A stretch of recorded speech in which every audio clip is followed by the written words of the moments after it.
Hello and welcome to the Happy Little Futures podcast. As always, let's start with a nice deep breath in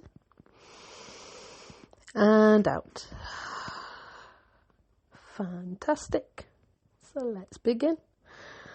So it was recently half term here, and it was the first week in ages that my husband was out the house all day.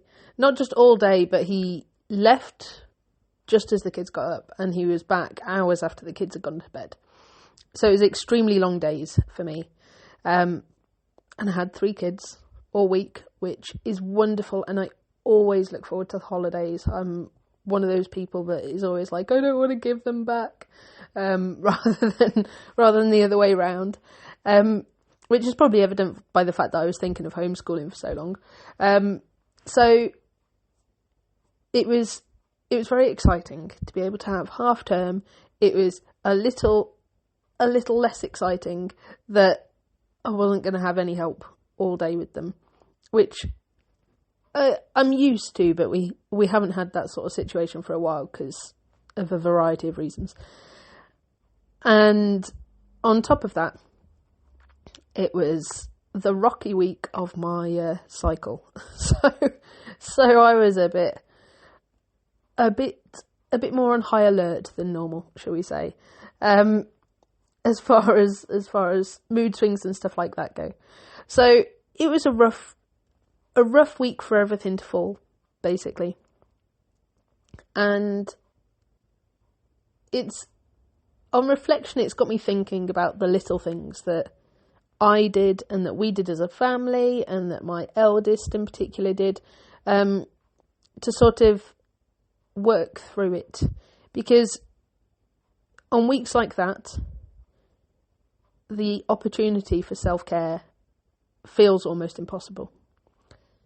And on top of that, I've got quite a few friends that have got newborns now, and again, speaking to them, it's sort of like, it's that realization that we all talk about self-care and we all go, oh, it's really hard, but we don't always talk about the types of self-care that you can do in those moments where you are feeling like you're drowning a little bit, where you have got another human completely reliable on you 100% of the time.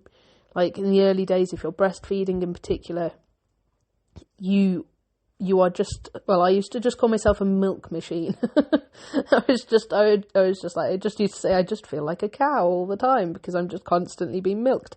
And and it's very hard to feel safe enough in those moments to leave the child so that you can have that self-care. It's very hard to find time and presence of mind to not be feeling a bit selfish in those situations, depending on your predisposition to feeling selfish as well. Like, I think I've got quite a high predisposition to that, and it's very hard to, when your world is sort of like turned upside down with that sudden 24/7 reliance on you. It can be extremely difficult to recognise what the important moments that you can anchor on to for that bit of self-care are. So I thought I'd go through a little bit of what I did that week, just to see if it helps you at home to recognise when you possibly are needing that self-care in those situations where you're very, very busy, but also to sort of help you think when you are in those situations. And it might not necessarily be that it's half term and the kids are around all the time. It might be that you've got a big assignment on at work. It might be that you're in the middle of exams at university. It could be anything, but we all have times when self-care feels impossible. And for me personally, and hopefully by the end of this for you, it's the little things that make a big difference. So like I said, it was a very busy week. It was busy in the sense that there was lots of people around in our very small house. And in the fact that we all wanted to do lots of stuff, we've got people to see. My husband wasn't here, so it was all sort of like managed by me mentally. And the mental load, as we've spoken about in the past, can be extremely difficult to manage in those situations. And I'd got work on a Friday night as well, which I don't normally have. So there was lots of little things that were sort of here, there and everywhere. And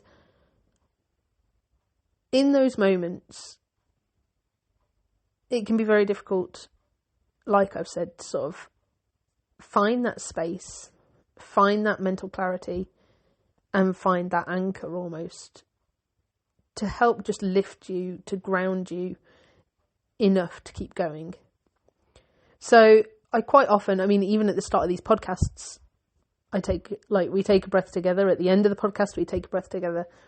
And I quite often do that as a practice throughout my day. Just reconnecting with my breath, reconnecting with my body, helping myself to just reground in that moment and check in to see where I'm at. And I say check in because over time, I have practiced just mindful awareness of my breath. And that's a fantastic thing for you to do, just to notice just where you feel your breath most and what your breath is like in that moment. Whether it's heavy or not heavy, deep or shallow, and things like that, fast or slow. And I find now, by checking in with my breath, not only can I recognize a bit more where my body's at in terms of more anxious, more stressed, unable to reground, but also by then taking deeper breaths and being more present with my breath in those moments, I can then reground myself and sort of almost latch on to that sense of calm that I can get from monitoring my breath. And so for me, checking in with my breath regularly is an extremely important part of being mindful. It's an extremely important part of my self-care during the day. It's an extremely important part of just helping me to reground and reconnect. And not only with myself, but also with the kids. They see me doing this. And I will go on to explain how modelling this from my point of view has then supported me in those moments over half term where I was a bit more stressed and possibly a bit more ratty. So finding your anchor is really important. Trying to monitor your breath and be mindful of your breath throughout your day, even when you're not stressed, and even when it's not a time of heightened emotion or higher demand from others and stuff like that. That is a really foundational thing in helping to use these anchors, helping to figure out where your body's at. It could be something as simple as just rubbing your finger and thumb together, and when you're in a more grounded place, maybe you notice more the texture, the feeling of your thumb and finger. If you're not, then maybe actually you find it harder initially and you really have to work a bit more. Or it could be that you rub your finger and thumb together harder than normal if you're a bit more stressed. So noticing those things, I think, is really important. Practicing those things regularly in your day, even when not in a state of heightened emotion, is really important. It's kind of that muscle memory that we've spoken about in the past. It's the practicing scales for an instrument. It's like doing your exercises and your stretches, and that 1 mile start with preparing for a marathon. It's all of those things.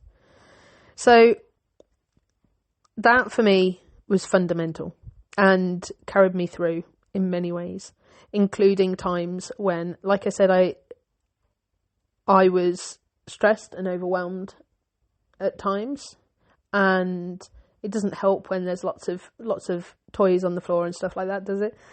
But in those moments, at one point, my eldest recognised where I was at, and she did some deep breaths, and I then copied her. And her modelling what I do, where I take deep breaths if she's stressed and just hold her, by her modelling that to me back, helped me to then do that as well. So I was having a bit of a this the house, and we need to get to bed, and we need to do this, or whatever it was, I can't remember. And yeah, she stood there and she started breathing deeply as I was sort of going, look, we need to do blah blah blah blah blah blah blah blah blah. And in that moment, I recognised what she was doing. I started breathing deep, and I gave her a big hug, and she gave me one back. And she modelled the behaviour that I do for her. And it doesn't mean that she always copies that behaviour. It doesn't mean that always works for her in those moments when I'm breathing deep, because I want her to recognise that that's something she can do to help herself. When I'm breathing deep to sort of help support her in noticing breath a bit more, because sometimes it's hard when you're in that state of heightened emotion to notice your breath. So by seeing it visually, hearing it sort of audibly from someone else, it can be very helpful. And she did that back for me. That was super. She also then offered to tidy up downstairs whilst I put the other two to bed, and that was also super. She'd recognised that the mess that the house had got into that day, that was adding to my stressed outness. And that's something, again, that I've spoken to them about in the past, the fact that, like, I've spoken to her in particular because when her bedroom's a mess, she can't focus as well. She struggles to relax as easily as normal. So we've had a few conversations around that, and I think she recognised that the house was a mess, and that was probably contributing. So that was really kind of her. And as a friend said, it was nice to see she said it's sometimes nice to have your parenting reflected and done to you. And whilst I wouldn't expect that of my kids, she was right. It was nice in that moment to have that sort of, that reflected back. So, like I said, breath and modelling to children can be really, really helpful. And especially when it comes back and it gets modelled back to you. Really, really, really helpful. So before I move on, I'm going to just thank our sponsor, Rowan Fox Clothing. And Rowan Fox is a sustainable clothing brand with wildlife-inspired designs fit for the whole family. And they have some wonderful, wonderful designs and clothes. So if you head to rowanfox.com or Rowan Fox on Facebook and Instagram, you can find them over there. And yeah, have a look at some of their fantastic clothing. So the other thing that I recognised that's taken me a very, very long time to get used to doing, because I'm not very good at doing this, but it's something that I'm now trying to sort of pat myself on the back for learning to do and teaching myself, is to not overfill your day. So by not overfilling your day, this is obviously more difficult in different ways. So if it's that you've got an assignment, clearly you need to be working on that assignment, and that's what you need to do.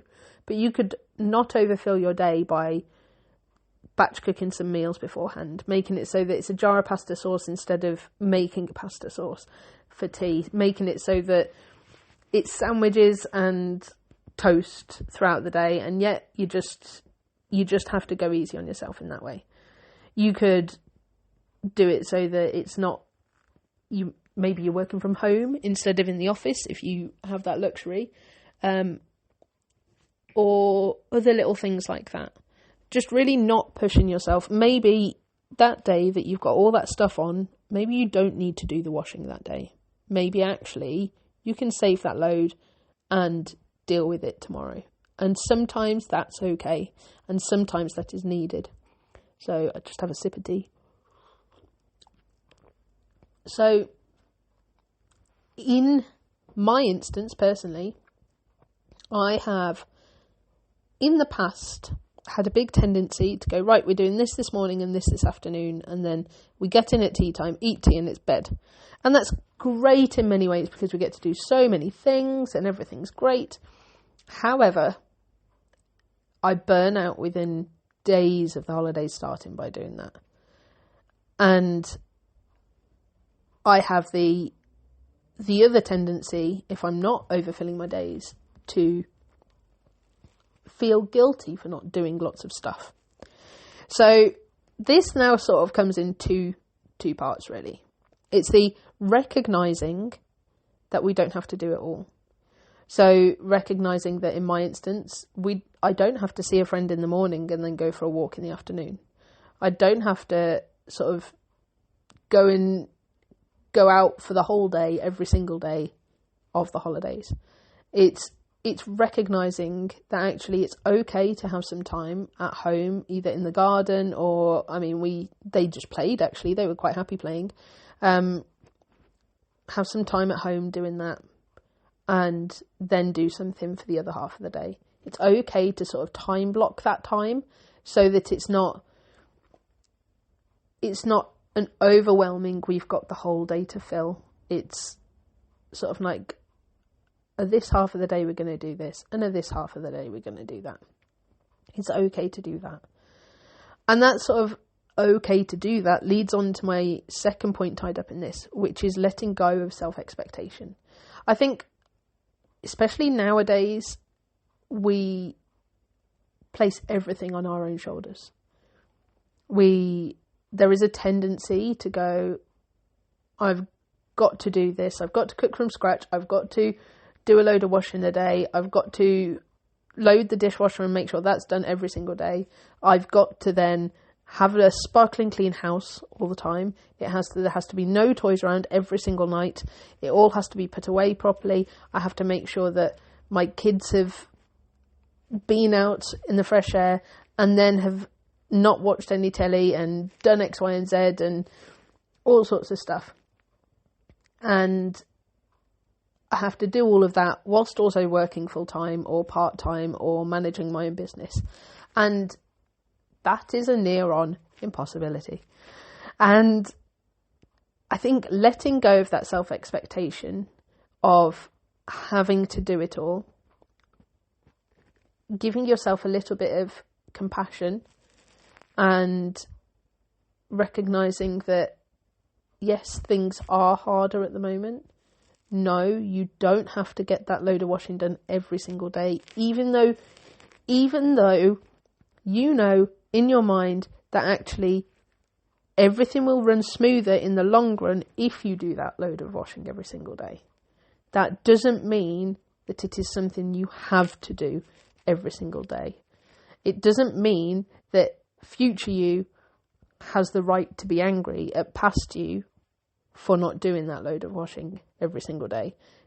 If past you needed to let go of it in that moment, if past you needed to be kind to yourself and say, it's okay, you've got 3 kids around, you've been out this morning, you've sorted out this, that and the other this afternoon, whilst they've played, they are happy, they are fed, they've eaten food, and everyone is alive.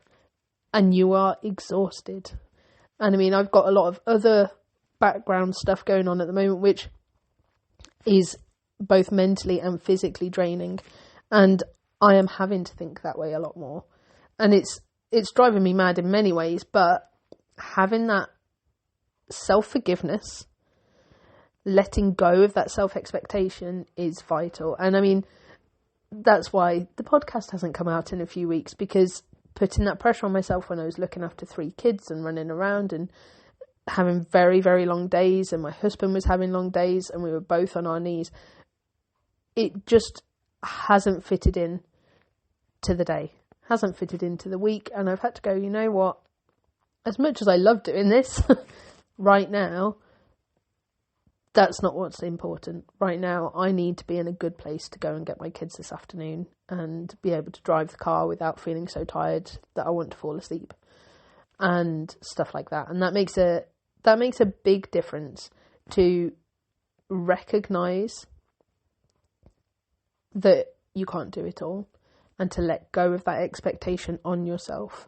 And whilst it's frustrating, whilst it can leave you feeling fed up, that, I mean, especially in the newborn days where you sit there and you're nap trapped and you're staring around at a house where there's stuff everywhere and you just want to shower, but your baby's actually sleeping for the first time in ages. having that sort of presence of mind to go, it is okay that this is the situation right now, and what is important is having those newborn cuddles. It is being that comfort for my baby in this moment. And I think that kind of brings me on to my final thing that really helped me through with the self-care. And I do believe that these things are self-care. They're not your traditional going to the gym, having a bath, having a shower, reading a book, writing a story, doing all of those sorts of things. They're not the traditional ways. It's very much when you are overwhelmed and overloaded and you are feeling like you can't, the self-care that you can do is these things. So we've had reconnecting with your anchor, whatever it is. We've had not overdoing and overfilling a day and letting go of that self-expectation. And I think in general, the main one that can be possibly the biggest bit of self-care that I find in these moments, especially if I'm feeling down on top of everything else, which, I mean, at that particular point in my cycle over half term, I felt a bit down. I'm not ashamed to admit that. And I think the most important part is to find the present moment. It's to be mindful in that moment. And sometimes that is as simple as having that sip of coffee and just recognizing the warmth of the coffee on your lips, the warmth of the mug in your hands, the taste as it goes into your mouth, and that warmth that can spread down into your body. And even if you only manage that one sip, that can be an incredibly powerful thing to anchor onto, an incredibly powerful form of self-care. Not just going on autopilot and glugging, just taking that one sip to slow down. Likewise, taking that one breath to slow down. Or one of my favourite things is to recognise that my mind is racing and that my body is exhausted. And it's to just stop and watch the kids. And watch the kids in whatever they're doing. Just be present with them in that moment.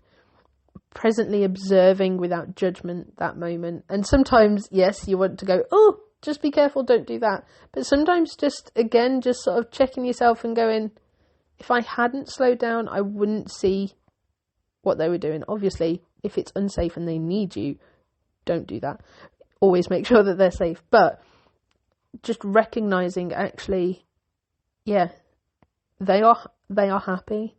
They are okay in this moment. They are present in this moment, and learn from them. Learn from that innocence that they possess and their ability to be present in any moment.